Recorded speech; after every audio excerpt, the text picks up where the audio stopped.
Zaman sekarang, udah jualan barang susah, ditambah lagi nih ada huru-hara Project S TikTok yang bikin makin garuk kepala para pengusaha UMKM. Jadi, belakangan pasti kalian sadar, lagi rame yang ngebahas tentang Project S TikTok. Sampai-sampai pemerintah juga pada lagi pusing gimana cegah Project S ini. Apa sih emangnya Project S ini?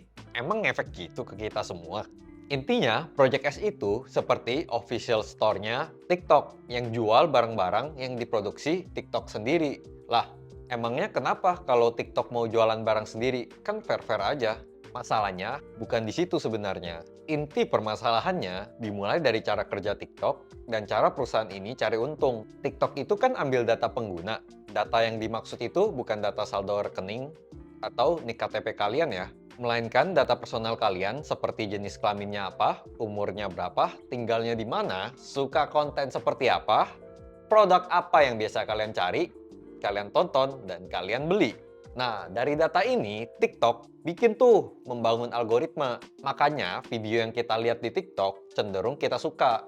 Karena TikTok sudah mengetahui nih, apa yang kita sukai. Nah, cilakanya, karena si Project S ini adalah bagian dari TikTok, tentunya mereka dapat akses informasi data personal kita. Jadi mereka tahu nih, apa yang kita suka. Jadi mereka tuh produksi barang yang kita suka, karena TikTok itu perusahaan besar, modal juga gede, jadi mereka bisa produksi massal. Yang pastinya biaya produksi jadi lebih murah. Dan mereka juga bisa jual harga lebih murah dari pasaran. Dan karena data yang mereka punya, bisa dipastikan barang yang mereka jual itu akan tepat sasaran dengan market demand. Bayangin, pengusaha UMKM yang butuh waktu lama dan pengalaman untuk mengerti pasar. Tapi TikTok, karena dengan data yang mereka miliki itu banyak, bisa lebih cepat untuk menggarap industri yang mereka inginkan. Ibaratnya, Project SI melalui TikTok ini udah punya contekan soal ini. TikTok udah punya duit, punya kuasa pula untuk produksi barang yang sesuai kebutuhan pasar dengan harga yang lebih murah tentunya. Kalau udah ngomongin harga, kayaknya nggak bisa dipungkiri ya.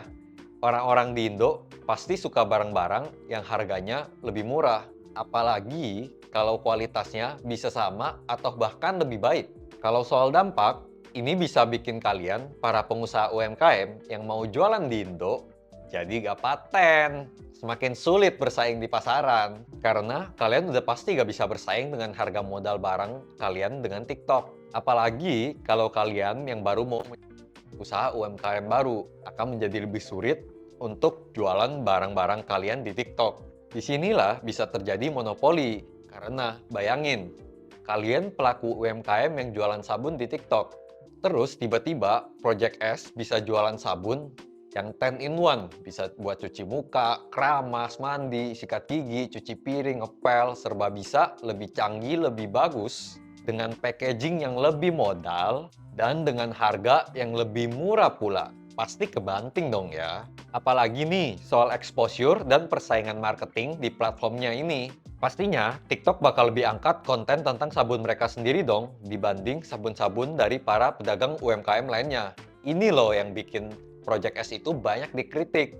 Kalau dampak ke pembeli sih karena konten sabun Super 10 in 1-nya TikTok yang dinaikin terus, lama-lama pasti pembeli jadi lebih diarahkan ke sabun mereka. Jadinya, kita sebagai pembeli pasti kayak dikasih kacamata kuda nih, cuma disodorin sabun super TikTok ini terus. Tak kenal maka tak sayang. Kalau kita pembeli jarang dengar nama-nama produk para pelaku UMKM, gimana kita sebagai pembeli bisa mau beli ya kan? Nah, menurut kalian, apa kalian akan terdampak dengan Project S ini? Atau bahkan kalian udah merasakan dampaknya? Komen di bawah ya.